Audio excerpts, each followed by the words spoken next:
This episode is brought to you by Cash App. Cash App is the easiest way to send, spend, and save your money. Besides just sending money back and forth, with Cash App you can invest in stocks with as little as $1, as well as buy, sell, and send Bitcoin instantly. It's as easy as tiny whisking to combine. Download Cash App today and use code Babish22 to get $15 for free, and $10 will be donated to No Kid Hungry.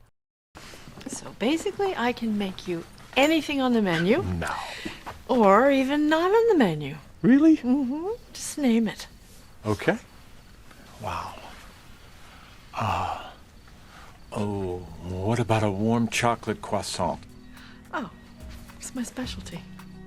Hey, what's up guys? Welcome back to Binging with Babish, where this week we're taking a look at the chocolate croissant. From the delightful, mature love story, It's Complicated. I got one right here. Let's take a look at that cross section. I'm just kidding, we gotta make it first. Into the bowl of a stand mixer goes 180 grams of bread flour, 180 grams of pastry flour, 2 teaspoons of instant dry yeast, and 40 grams of sugar. Whisk those together before adding 1 tablespoon of kosher salt, 36 grams of soft European-style butter, the Butterfingers, and 240 grams of 70 to 75 degree Fahrenheit milk. Shut it down and knead it up for about 1 to 2 minutes until it is soft, tacky, little lumpy, not sticky, homogeneous, and dough-like. We're stretching that into a taut ball and dropping it into an oiled bowl where it's going to proof 1 to 2 hours at room temperature, or until it has grown by 50 to 100%, at which point we're going to turn it out into a well-floured work surface, and through a mixture of rolling, stretching, and teasing, we're going to shape it into an 8 by 12 inch rectangle measuring about a ½ inch thick. At this stage you don't have to be super precise, but the more precise you are, the cleaner results you're going to get down the line.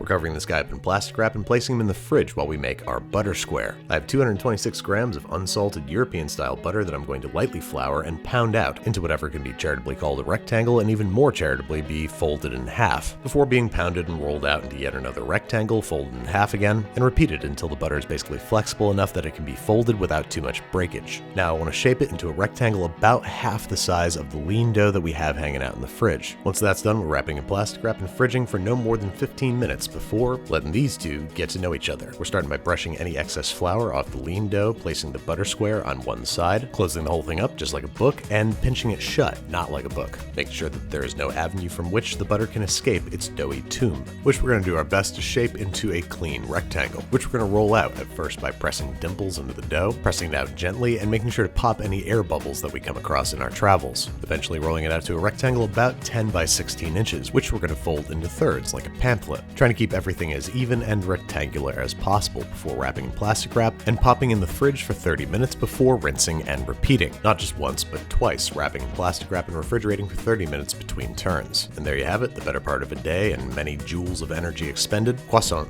dough. No, my hands aren't shaking from all the rolling, you're imagining that. Then after at least 1 night in the fridge, up to 3, it's finally time to make like Meryl and romantically, sillily, turn this into some chocolate croissant. We're starting by gently pressing and eventually rolling the dough into a rectangle about 10 by 16 inches, most importantly about a 1/4 inch thick. We're using our sharpest, or in this case our only pizza cutter, to trim it down to a rectangle that measures 10 by 12 inches. We're then placing small marks every 4 inches on the dough so that we can cut it down into isosceles triangles measuring 4 inches wide at their base. Then once we've designated the outside triangles as oblong snacks for the chef, we're going to press, almost smear the tip of the triangle into the work surface so that we can stretch it out into a larger and wider triangle. This of course was done to some humorous effect in the film, using said triangle to emulate anything from a broad to a beard. Now for the weird part, we're going to place a little notch at the base of the triangle, and in an act that most French folks would consider heresy, we're going to roll these guys up into little croissants with batons of chocolate inside. Normally this dough is just rolled into little logs with batons of chocolate to make pain au chocolat, but I'm curious to see how it turns out, so I'm going to proof these at room temperature on parchment paper lined baking sheets covered in oiled plastic wrap while I make an egg wash. I've got 1 large egg yolk that I'm going to combine with an 1/8 teaspoon of kosher salt, a ½ teaspoon of sugar, and 1 tablespoon of heavy cream, tiny whisking until homogeneous, and retrieving our proven croissant, which I reoriented off camera, sorry for the visual confusion. Now when brushing these down, you want to be very, very careful not to brush the cut sides of the croissant dough, something you can literally see me in this moment realize, run over to my computer to verify, and return here to confirm that I did indeed screw this up. So learn from my mistake, don't brush the cut sides of your croissant dough, it can impede its rise. But after baking at 400 degrees Fahrenheit for 10 minutes and then 375 for an additional additional 15 to 20 minutes, these guys are still looking pretty good.